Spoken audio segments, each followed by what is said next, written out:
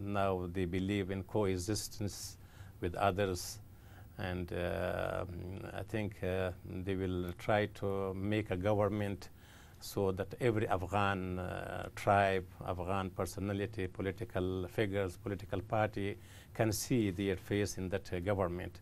So that's going to be a national government, and I think that will be the wisdom of Taliban to bring about such a government which is acceptable to Afghans and also to international community.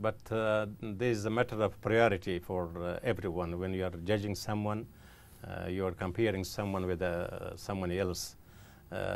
Taliban, because of their background, because they have struggled for almost 20 years against American occupation, they are going to be admired, and they deserve it. And we were also part of that struggle. I myself, I think from your studio, as Dr. Ghayrat Bahir, I declared my jihad when the American invaded Afghanistan with Al Jazeera. And this was the reason that I was detained by Americans, and I spent six and a half years. And today when I was seeing Bagram, that was something for me very interesting, that Bagram prison was broken by Taliban, and I think that was one of the biggest achievement of Taliban as far as I am concerned, as a detainee in that notorious prison. So I think if Taliban go ahead the way and the style that they have adopted, I think they are going to be very successful. And I think Taliban are learning from their past mistakes. They are not repeating past mistakes, and they will coordinate, and they will try to accommodate everyone. So there's a change of approach from Taliban towards Hizb Islami, and also from Hizb Islami towards Taliban. With regard to the fighting between Taliban and Hizb Wahdat and Hizb Islami, I will only speak on behalf of Hizb Islami, that even at that time there was no fighting mentality among the ranks of Hizb Islami against Taliban. We didn't fight with Taliban.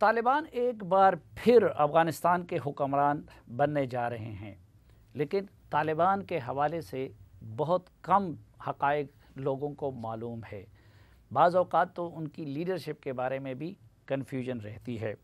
اس لیے میں نے یہ ضروری سمجھا کہ اس موقع پر جب کہ طالبان ایک بار پھر افغانستان کے حکمران بن رہے ہیں تو ان کی صفوں میں کون کیا ہے اس حوالے سے اپنی معلومات آپ کے ساتھ شیئر کر لوں۔ جیسا کہ آپ سب جانتے ہیں کہ مجموعی طور پر طالبان کے امیر ملا ہیبت اللہ ہیں۔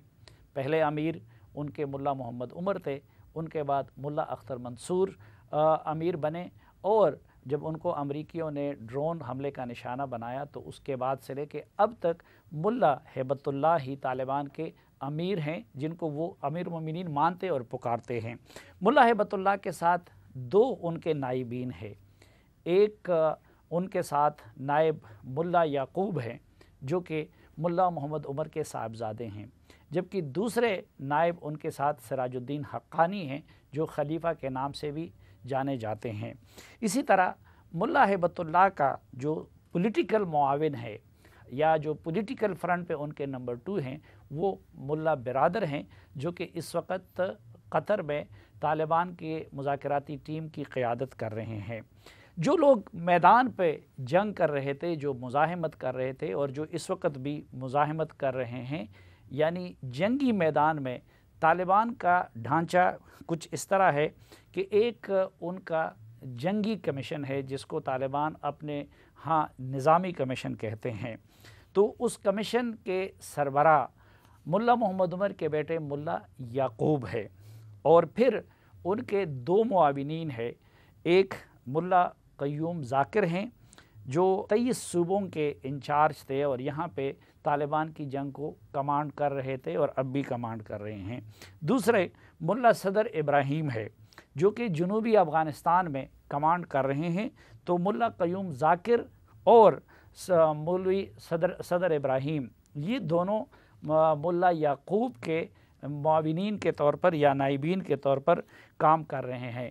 پھر ان دونوں کے نیچے ان کے الگ الگ معاونین ہیں اور صوبوں کے شیڈو گورنرز تھے، اور اب جو صوبہ طالبان کی دسترس میں آ رہا ہے تو ان کا شیڈو گورنر ہی وہاں کا کنٹرول سنبھالتا ہے۔ ایک وضاحت کرتا چلوں کہ عموماً اس روز جو نیا آرمی چیف مقرر کیا تو ان کا نام بھی اتفاقاً ہیبت اللہ ہے، تو طالبان کے جو امیر المومنین ہیں وہ ان کے نام کا اصل جو تلفظ ہے وہ ہیبت اللہ ہے، تو میں نے کہا کہ یہ ایک ذرا تصحیح کر لوں۔ آخری سوال آپ سے یہ جاننا چاہوں گا کہ ابھی آگے جا کے جو صورتحال بنی ہے تو اس میں آپ کو حزب اسلامی کا رول نظر آتا ہے ان کے ساتھ مل کے؟ For us and for Hizb Islami is which is very important is a peaceful Afghanistan and a stable Afghanistan and an Islamic system of Afghanistan which is supported by the people of Afghanistan. This is something very important. I am very happy that those people who were imported from outside to Afghanistan, like Ashraf Ghani and his colleagues, and those who were imposed on the Afghan people under the name of democracy and republics and elections, alhamdulillah, they were vanished and they were toppled and they escaped, and this was something that we were expecting. We were expecting that those people who were on the helm of power in Afghanistan, their power was artificial. It was not originated from the people. And alhamdulillah, we got rid of them and they escaped. They left Afghanistan, unfortunately with millions of dollars. And that's going to be, inshallah, taken back from them. So this is something very important. For Hizb Islami, we are not struggling for power. We are not eager to be on power. We have a political party and we will continue with our struggle. And we will be very strong supportive of any system which will be Islamic and which we will deliver to the Afghan people. Zahid Hafiz Sahab, ظاہر ہے کہ یہ تو ہم کہتے ہیں کہ جی افغان اپنے مسئلے کا حل خود نکال لے، لیکن جتنے پاورز وہاں پہ دخیل ہو گئے تھے یا اس وقت بھی ان کی نیگوسیشنز جو ہوئے وہ قطر پہ ہوئے سب کچھ، تو پاکستان کیا کوئی کسی ریجنل میکنزم کے لیے یا گلوبل پاورز کا کوئی مشترکہ ایک پلیٹ فارم بنا کے افغان مسئلے کا دائمی حل نکالنے کے لیے بھی کوئی کوشش کر رہے ہیں، یا کس فورم سے ہم زیادہ توقع لگائے بیٹھے ہیں کہ جو پیسفل سلوشن کی طرح معاملے کو آگے لے جائے گا؟ دیکھیں صافی صاحب، جو آپ نے بات کی کہ جو باقی فیسیلیٹیٹر کا رول ہوتا ہے پیس پروسیس کی سپورٹ، اس میں تو ہم یہ سمجھتے ہیں کہ انٹرنیشنل کمیونٹی کا بہت امپورٹنٹ رول ہے، پاکستان کا اس میں رول ہے. پھر جتنے اس کے لیے میکنزمز بنے ہوئے ہیں، چاہے وہ ماسکو فارمیٹ ہو، چاہے وہ ٹروئکا پلس ہو جسے ایکسپینڈیڈ ٹروئکا کہتے ہیں، چاہے heart of Asia Istanbul process ہوئے، ان سب کا ایک رول ہے. جب ہم بات کرتے ہیں افغانستان کے لیے مسئلے کا اندرونی حل، تو اس سے ہماری مراد یہ ہے کہ بہرحال اپنے مستقبل کا فیصلہ افغان نے خود کرنا ہے کہ کس طرح کی پولیٹیکل ڈسپینسیشن انہوں نے اپنے ملک کو کس طرح چلانا ہے. اس کا ہم یہ سمجھتے ہیں کہ افغان جو ہے وہ they are fiercely independent people, انہوں نے اپنے مستقبل کا فیصلہ خود کرنا ہے. لیکن اس کے لیے ظاہر ہے کہ سپورٹ کی ضرورت ہے، پیس پروسیس کے لیے جس طرح سپورٹ کی ضرورت تھی. تو ہم یہ اسی لیے بات جب انٹرنیشنل کمیونٹی کی انگیجمنٹ کی بھی کرتے ہیں تو ہم یہ بالکل نہیں کہتے کہ افغانز کو جو ہے وہ ان کے حال پر چھوڑ دینا چاہیے. انٹرنیشنل کمیونٹی کی انگیجمنٹ ضروری ہے، انہیں سپورٹ کی ضرورت ہے، لیکن بہرحال اپنے مستقبل کا فیصلہ کرنے کا حق اور اختیار وہ صرف افغانز کو ہے. لیکن ہمارا زیادہ تر اختیار ہمارے پروڈیوسر کے ہاتھ میں ہوتا ہے اور مجھے بریک کا کہا جا رہا ہے. ایک مختصر سی بریک لیتے ہیں، واپس آئیں گے تو افغانستان کی تازہ ترین صورتحال سے متعلق اس خصوصی جرگے کا سلسلہ کنٹینیو رکھیں گے ایک مختصر سے وقفے کے بعد.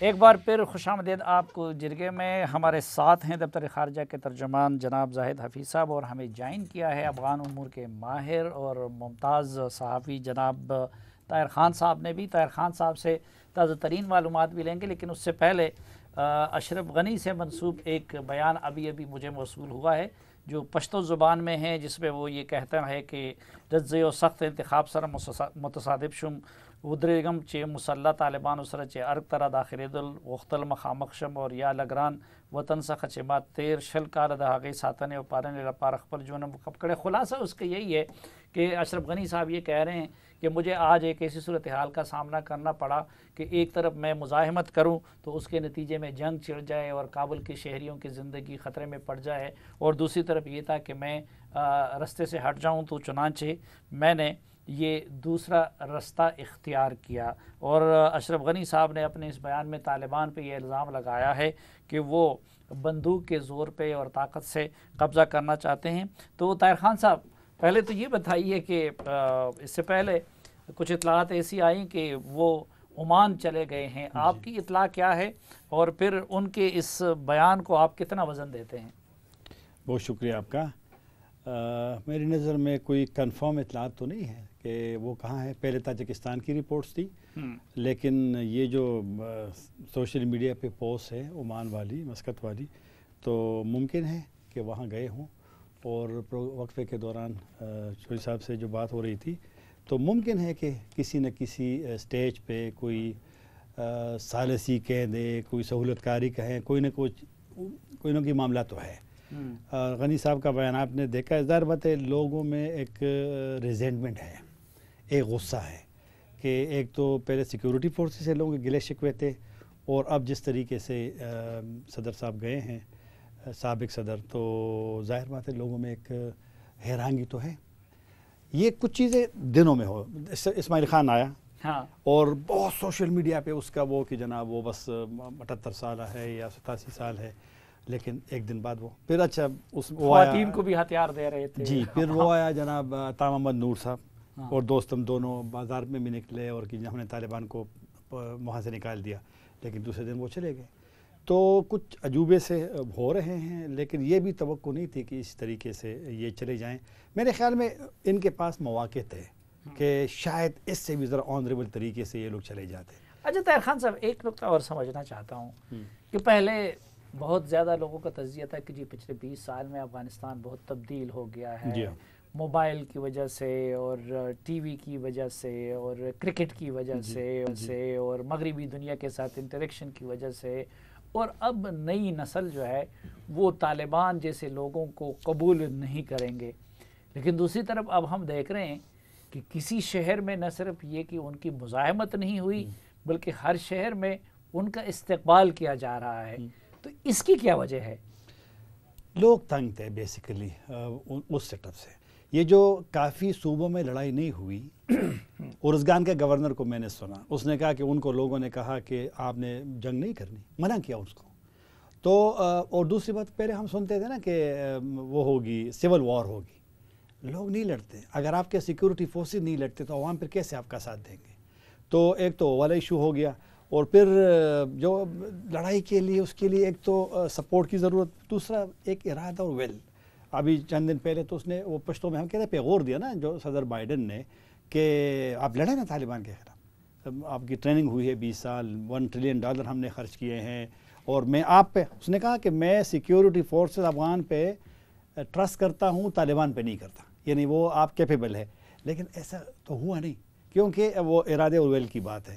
تو جب پھر وہ لوگ چلے گئے، اور طالبان کی اسٹریٹجی دیکھیں نا، معاف کیجیے گا آپ، یہ جو شمال سے انہوں نے شروع کیا، شمالی صوبوں میں صرف قندوز میں تو 50% لگ بھگ پختون ہے، جوزجان میں تو پشتون اتنے نہیں ہیں، جوزجان تو جنرل دوستم کا گڑھ ہے، بدخشان تو جمعیت اسلامی کا گڑھ ہے، ربانی صاحب سرودین ربانی کا گڑھ، تاجکوں کا گڑھ ہے، لیکن وہ تو سب طالبان نے لے لیے۔ اور پھر تخار کو یا تو اس اسٹریٹجی سے وہ لے لیا، پھر چلے گئے ایران کے سرحد پہ، نیمروز، فرا، ہرات لے لیا۔ وہاں لڑائی بھی نہیں ہوئی، لڑائی ہاں ہیلمند میں ہوئی ہے، پشتون ایریا میں، کندہار میں تھوڑی سی ہوئی ہے، بلکہ زیادہ ہوئی ہے، لیکن وہاں تو سرے سے لڑائی نہیں ہوئی۔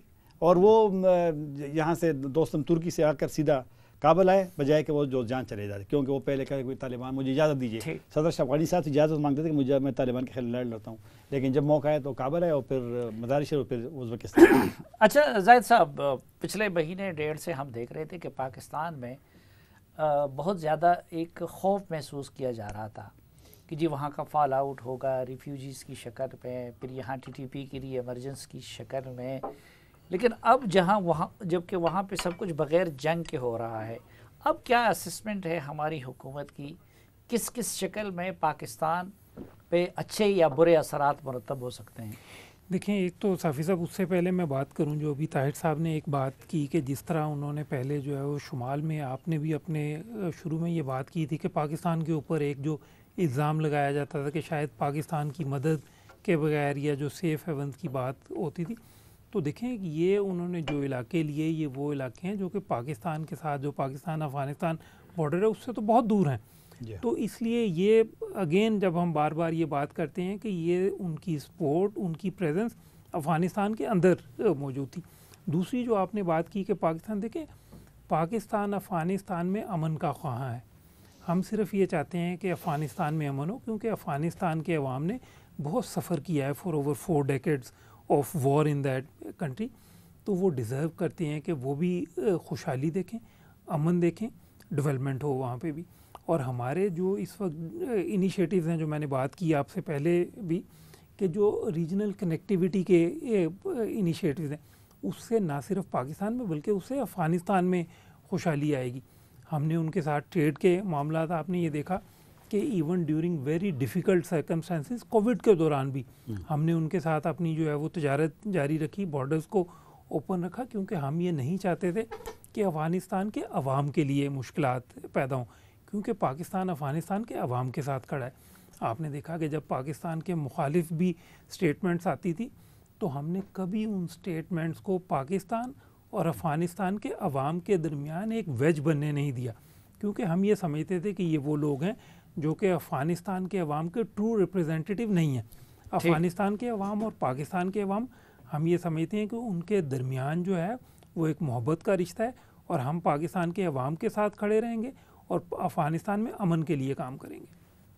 اچھا ناظرین، ویسے تو امریکہ جو بائیڈن نے کل جو بیان جاری کیا، اس میں طاہر صاحب نے بالکل درست فرمایا کہ افغان حکومت کو اور افغان سیکیورٹی فورسز کو ایک تانا سا دیا ہے کہ بھئی ہم نے آپ پہ اتنے ارب ڈالر خرچ کیے، ہم نے آپ کی اتنی ٹریننگ کی، اتنا آپ کو ویل ایکوپڈ کیا، اتنا آپ کے ڈیولپمنٹ کے لیے دیا، لیکن اس کے باوجود بھی اب آپ لوگ اپنے ملک کا اور اپنے نظام کا دفاع نہیں کر سکتے۔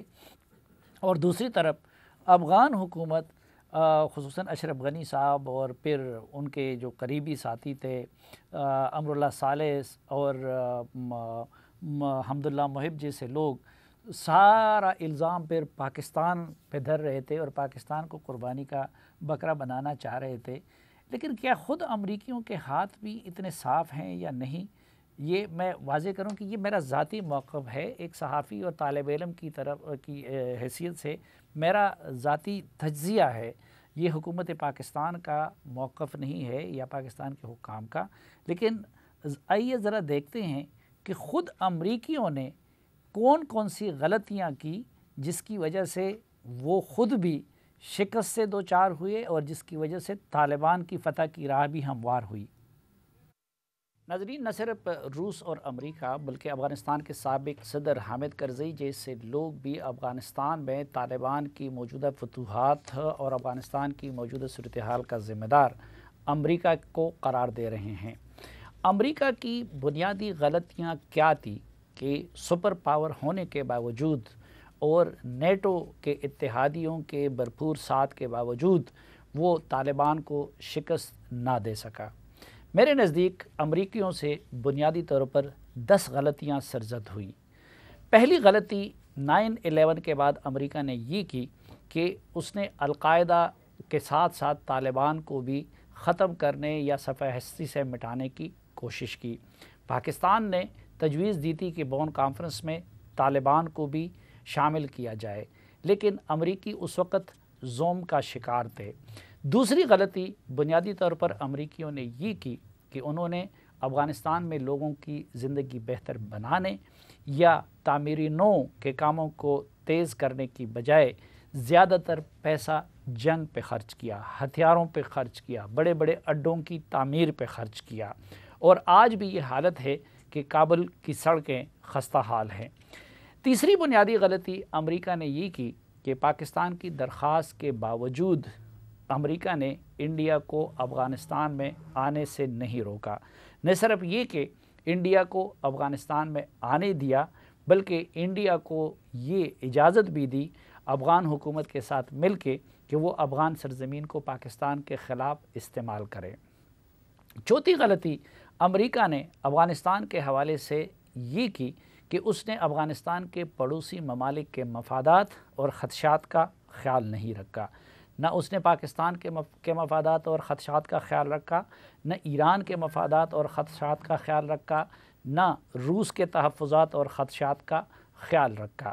مثلا 9/11 کے بعد ایران نے بھی امریکہ کا بھرپور ساتھ دیا تھا، اور پہلے قندھار میں امریکیوں نے جو بمباری کی تھی وہ ایرانی انٹیلیجنس کی رپورٹس کی بنیاد پہ کی تھی، اور اس وقت طالبان کے خلاف اور القاعدہ کے خلاف ایران جیسا ملک بھی بھرپور ساتھ دینے کو تیار تھا۔ لیکن اس کے جواب میں امریکی صدر بش نے ایران کو ایکسس آف ایول میں شامل کر دیا، اور دوسری طرف روس اور سنٹرل ایشین ریاستوں کے مفادات کا بھی خیال نہیں رکھا، جس کی وجہ سے ایران اور روس جیسے ممالک بھی طالبان کے ہمدرد بننے لگے۔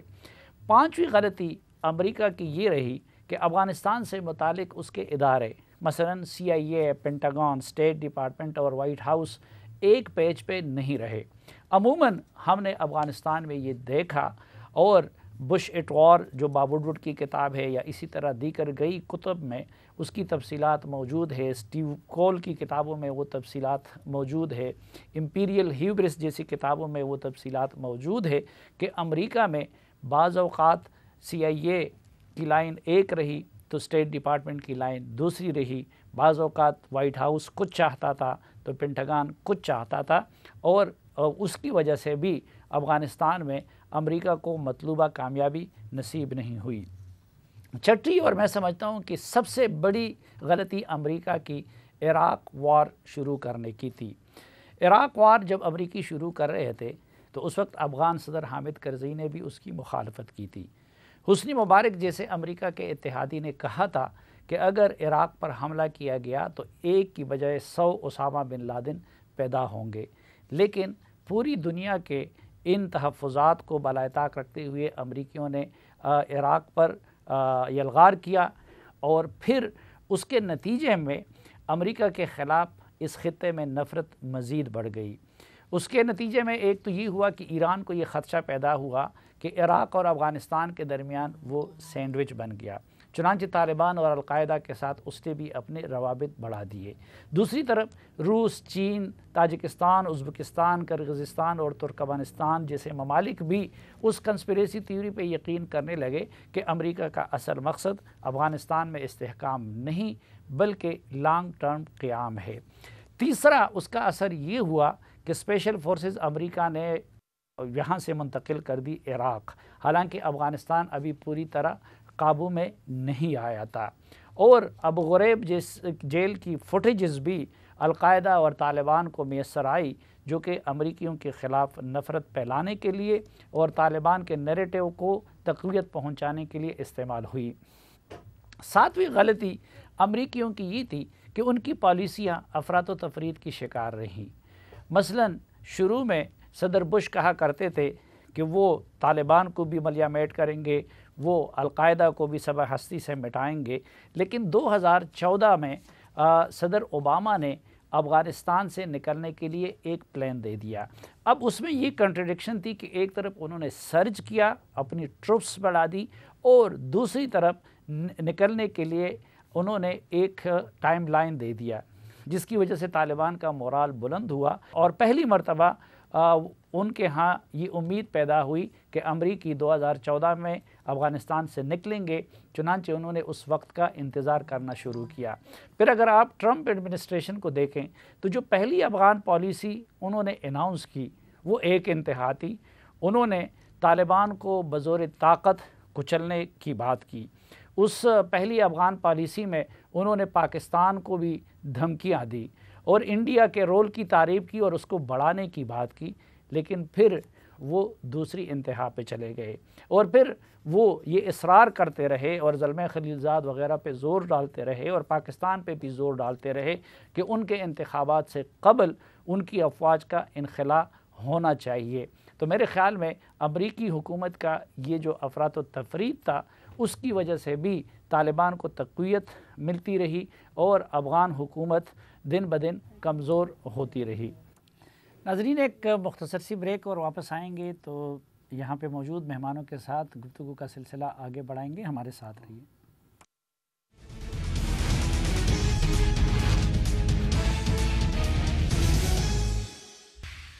ایک بار پھر خوش آمدید آپ کو جرگے میں۔ ہمارے ساتھ اسٹوڈیو میں موجود ہے جناب طاہر خان صاحب، جناب زاہد حفیظ صاحب، اور ہمیں بذریعہ اسکائپ جوائن کیا ہے ممتاز افغان صحافی جناب سمیع یوسفزئی نے۔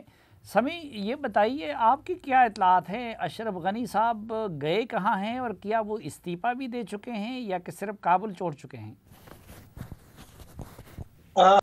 ہماری جو اطلاعات ہیں وہ چلا گئے ازبکستان اپنے کچھ نزدیک ساتھیوں کے ساتھ، اور ابھی تک استعفیٰ کا کوئی خبر نہیں ہے۔ ایک کنفیوژن ہے ڈپلومیٹک سرکل میں کہ ٹیکنیکلی اور کانسٹیٹیوشنلی تو ابھی بھی پریزیڈنٹ ہے۔ آپ کو پتہ ہے کہ اس سے پہلے جو 96 میں طالبان نے حکومت لیا، اس وقت استاد ربانی آخر تک یو این کے ریکگنیشن میں وہ افغانستان کے پریزیڈنٹ تھے۔ وہ اپنی صدارت کی کرسی کو Tajikistan, central Asia, Moscow, Europe تک گھومتے پھرتے تھے۔ تو اب دیکھنا یہ ہوگا کہ وہ استعفیٰ انہوں نے ریٹرن میں دیا ہے، کس کو دیا ہے، اس کا بھی کسی کے پاس ڈیٹیل نہیں ہے۔ ایک ٹیکنیکل سقم ابھی موجود ہے، لیکن بہرحال بٹم لائن یہ ہے کہ وہ افغانستان چھوڑ چکے ہیں، اور اب طالبان کے کل سے طالبان کے جو عملی اسلامی امارت کے آغاز ہو رہی ہے افغانستان میں، جو کہ ایک بڑی بہت بڑی ڈیولپمنٹ ہے اس صدی کی۔ میرے خیال میں اس سے پہلے بھی اس طرح حکومت گرے نہیں، کل سے طالبان کی ماضی کی طرح امارت اسلامی کا آغاز ہو گیا ہے، یا کہ آگے بھی اب کوئی پولیٹیکل سلوشن کا رستہ موجود ہے؟ اور اگر نہیں ہے تو پھر عبداللہ اور حامد کرزئی صاحب اور